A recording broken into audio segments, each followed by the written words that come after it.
What if the biggest threat to the California dream isn't another bad headline, another failed project, or another palace feud, but the possibility that the man at the center of it is quietly rebuilding an entire life thousands of miles away? Because suddenly the pattern is getting impossible to ignore. The trips are multiplying, the language is changing, Britain is creeping back into the picture. And the more carefully you examine what is being said, when it is being said, and what appears to be happening around the Sussex commercial machine at the exact same time, the more this stops looking like ordinary travel and starts looking like something far more uncomfortable. He's coming home.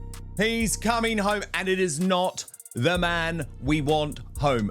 And what about the marriage? We just going to accept that he doesn't now want to spend much time with Meghan Markle at all, and everyone's just going to pretend as if that's totally normal? Meghan Markle may be staring at the one scenario that could rip the entire California plan apart. Prince Harry is coming back to Britain again, and now he wants to keep coming back every few months, again and again. More time in Britain, more royal connections, more work on British soil, while Meghan remains thousands of miles away in California. So, what exactly is happening here? That question is now hanging over everything, because one trip can be dismissed as obligation. Two trips can be explained as coincidence, but repeated returns begin to look like a direction, and that direction points straight back toward the world that was supposedly left behind. The extraordinary part is not simply that the Atlantic is being crossed again. It is that Britain is increasingly being described not as a painful necessity, but as somewhere worth returning to repeatedly. Somewhere useful, familiar, connected, and perhaps increasingly important. He wants more of a foothold here, the source went on. More trips back, less courtroom drama. Interesting. I don't think any of us were forcing him into those legal battles.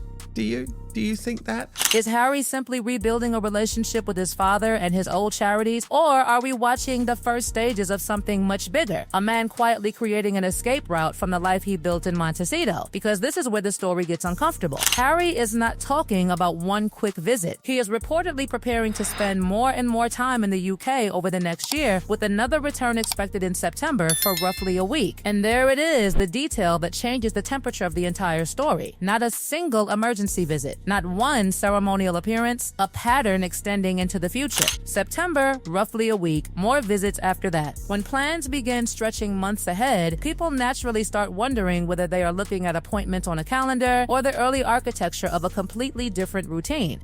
No decision has been made on whether the Duchess of Sussex or their children, Archie and Lily, will travel from California to join Harry during the visit. Can I just say, I don't care, do you? Like, are we all just going to sign up for this merry-go-round time and again? And the language around these trips matters. The idea is no longer that Britain is somewhere he reluctantly visits when he absolutely has to. Suddenly, Britain is becoming a place where he wants a stronger foothold, a place he wants to see more often, a place where he wants to work, reconnect, and apparently become a regular presence again. A stronger foothold. That phrase is explosive because a foothold suggests something more durable than a visit. It suggests position, continuity, a place being reclaimed slowly enough that nobody has to announce a dramatic reversal all at once. And once that possibility enters the conversation, another question becomes unavoidable. So viewers, ask yourselves the obvious question. If Harry is building a life that increasingly includes Britain every few months, where exactly does Meghan fit into that plan? That is where the story becomes intensely personal, because the entire post-royal project was sold as a shared destination.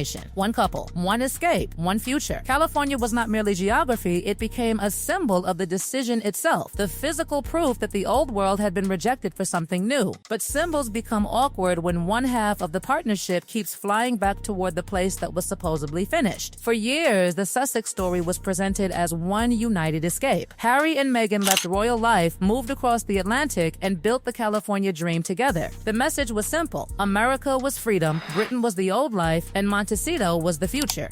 But now, look at the direction of travel. Harry is the one repeatedly crossing the Atlantic, and that reversal is exactly why the silence surrounding the bigger meaning feels so suspicious. If nothing significant is changing, why does the pattern itself keep changing? Why more family contact? Why more British commitments? Why make the returns increasingly regular? Harry is the one talking about spending more time around his father and wider family. Harry is the one increasing his UK commitments, and suddenly that clean break from Britain does not look very clean at all. The official explanation sounds perfectly respectable. Harry wants to see his father and family more often. He wants to support charities and patronages in person. He has Invictus responsibilities, Well Child, and other causes with strong British ties. Fine, those are real reasons to travel, but they do not erase the bigger question. Why is this becoming a pattern now? And that timing is where the commercial story suddenly crashes into the personal one, because the stronger this British return becomes, the more fragile the California experiment appears beside it. Before we continue, one quick thing. One thing I've realized is that most families don't have their important information organized in one place. That's exactly why I recommend the Family Vault, a simple, printable, and fillable organizer where you can keep everything from important documents and insurance to medical information. Passwords, you'll find the link in the description, or you can simply scan the QR code on your screen. Now, let's get back to today's story. Why does he need a bigger foothold now? And why does this sudden return to Britain arrive at the exact moment the Sussex commercial machine looks more fragile than ever? That is the pressure point nobody can casually wave away, because this was supposed to become a global powerhouse built on massive deals, Hollywood access, prestige launches, enormous audiences, and endless momentum. Instead, every disappointing result creates another uncomfortable question about durability.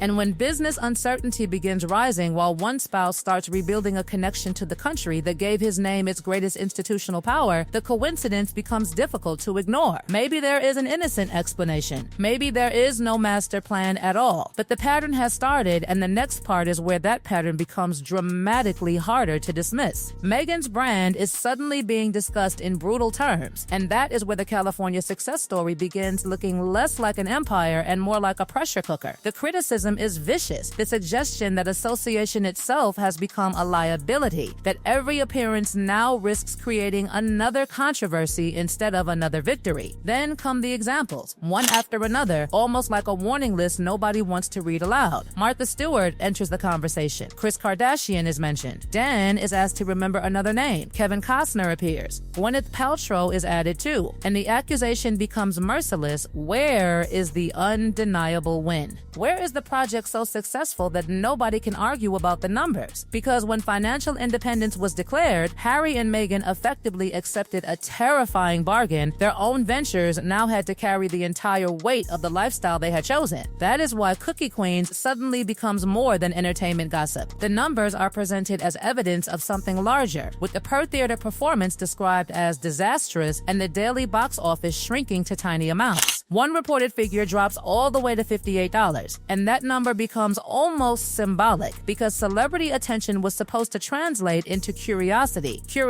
into ticket sales into buzz, and buzz into expansion. Instead, the story becomes the opposite: enormous visibility followed by embarrassingly small returns. Meghan is even discussed in connection with a possible Oscar submission, but the surrounding conversation is not about triumph. It is about commercial failure, pressure, expectations, and what happens inside a marriage when the glamorous machine outside the house stops producing the results everyone expected. Meghan was supposed to bring attention, but attention without conversion becomes another uncomfortable question. And then the two stories collide. On one side, disappointing commercial momentum in America. On the other, Harry openly preparing to return to Britain more frequently. Coincidence? Perhaps, but the timing is exactly what makes the speculation explode. Why put those plans into the press at all? Why tell everyone that the visits will become regular? One interpretation raised in the discussion is that Meghan and Harry may not be completely aligned over what comes next, and that publicly normalizing those repeated returns could itself be a message: this is happening, the pattern is changing, and Britain is becoming part of the plan again. That possibility becomes even more provocative because Harry does not need to invent relevance in Britain. In America, every reinvention has to be built, marketed, sold, and defended. In Britain, the royal story existed long before Montecito and long before the streaming deals. He remains the king's son, still connected to charities, still capable of generating enormous attention simply by arriving. And that contrast is dangerous for the California narrative because the weaker the commercial machine looks, the more valuable the old institutional identity becomes. Then comes the marriage question nobody can prove, but nobody can stop asking. More time across an ocean does not automatically mean collapse, but repeated travel, changing public language, stronger family ties and a growing British foothold create a picture that feels very different from the United Escape once presented. The pressure is no longer theoretical. It is now built into the schedule itself, and the schedule keeps pointing in one direction. And that is what makes the silence around the next step so fascinating. If this is merely practical travel, the pattern may fade. If it keeps accelerating, however, every flight will look less accidental, every return more deliberate, and every absence from California harder to explain as routine anymore.